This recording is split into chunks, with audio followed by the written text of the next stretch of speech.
اپنے پیروں کے نیچے زمین کو دیکھو، خدا نے تمہارے لیے ایک چشمہ جاری کر دیا ہے۔ اے کاش اس سے پہلے میں مر گئی ہوتی۔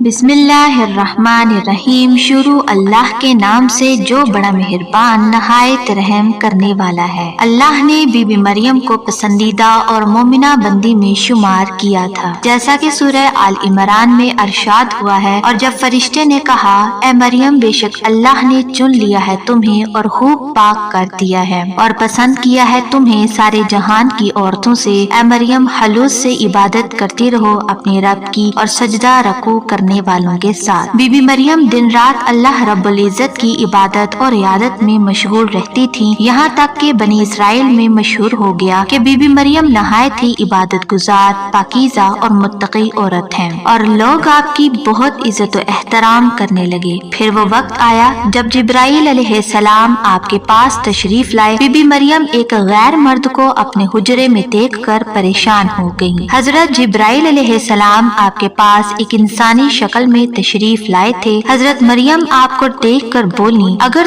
تو کوئی خدا ترس انسان ہے تو تجھ سے خدا رحمان کی پناہ مانگتی ہوں۔ حضرت جبرائیل علیہ السلام آپ کو تسلی دیتے ہوئے اور پیغام الہی سے باخبر کرتے ہوئے فرماتے ہیں میں تو تیرے رب کا فرض سناتا ہوں اور اس لیے بھیجا گیا ہوں کہ تجھے ایک پاکیزہ لڑکا دوں۔ کنواری مریم حیران ہو کر فرماتی ہیں میرے یہاں لڑکا کیسے ہوگا جبکہ مجھے کسی آدمی نے چھوا تک نہیں اور نہ میں کوئی بدکار عورت ہوں۔ حضرت جبرائیل نے کہا ایسا ہی ہوگا، تیرا رب فرماتا ہے ایسا کرنا میرے لیے بہت آسان ہے اور ہم ایسا اس لیے کریں گے کہ اس لڑکے کو لوگوں کے لیے مثالی بنائیں اور اپنی طرف سے ایک رحمت اور یہ کام ہو کر رہے گا۔ حضرت جبرائیل نے بی بی مریم کے گریبان میں پھونک مار دی جس سے آپ کا حمل ٹھہر گیا۔ جب حضرت مریم علیہ السلام حاملہ ہوئی تو یہ خبر بنی اسرائیل میں عام ہو گئی۔ اس پر بہت سے لوگوں نے زکریا علیہ السلام کے گھر آنا جانا بند کر دیا اور آپ پر الزام و بہتان لگانے لگے۔ حضرت مریم بیت المقدس سے نکل گئیں اور دور ایک مقام پر جا کر ٹھہری۔ آپ اس مقام پر تنہا رہ رہی تھیں کہ ایک دن آپ کو درد ذیل شروع ہو گیا۔ آپ نے ایک درخت کا سہارا لیا اور تنے کو پکڑ کر نیچے بیٹھ گئیں۔ آپ جس درخت کے پاس بیٹھی تھیں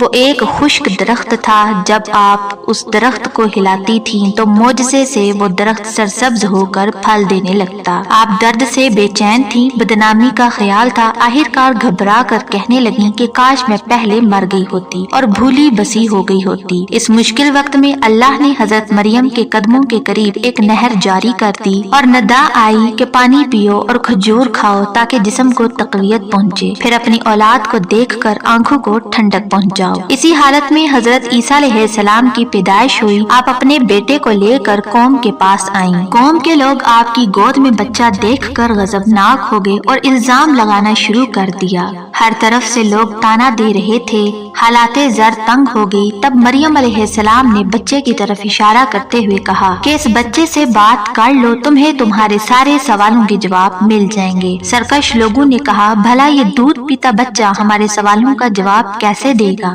اچانک عیسیٰ علیہ السلام نے بولنا شروع کر دیا۔ بچے نے کہا بے شک میں اللہ کا بندہ ہوں، مجھے اس نے کتاب دی ہے اور مجھے نبی بنایا ہے اور مجھے بابرکت بنایا ہے جہاں کے لیے، اور مجھے نماز اور زکوٰۃ کی وصیت کی ہے جب تک میں زندہ ہوں، اور اپنی ماں کے ساتھ نیکی کرنے والا، اور مجھے سرکش بدبخت نہیں بنایا، اور مجھ پر سلام ہے جس دن میں پیدا ہوا ہوں، جس دن مروں گا اور جس دن زندہ کر کے اٹھایا جاؤں گا۔ اس کے بعد حضرت مریم علیہ السلام حضرت عیسیٰ علیہ السلام کو لے کر مصر چلے گئیں۔ جب حضرت عیسیٰ علیہ السلام کی عمر مبارک 13 سال ہوئی تو وہ بیت المقدس واپس آ گئیں۔ حضرت عائشہ سے روایت ہے کہ نبی اکرم صلی اللہ علیہ وآلہ وسلم نے فرمایا اللہ نے مجھے خبر دی ہے کہ جنت میں میرا نکاح مریم بنت عمران، موسیٰ کی بہن کلثوم اور فرعون کی عورت آسیہ سے ہوگا۔ اسلام کے علاوہ آرتھوڈور اور عیسائی بھی حضرت مریم علیہ السلام کو نہایت ہی احترام کی نگاہ سے دیکھتے ہیں، اور آپ وہ واحد خاتون ہیں جن کا نام قرآن مجید میں درج ہے اور بائبل کے پرانے عہد ناموں میں بھی موجود ہے۔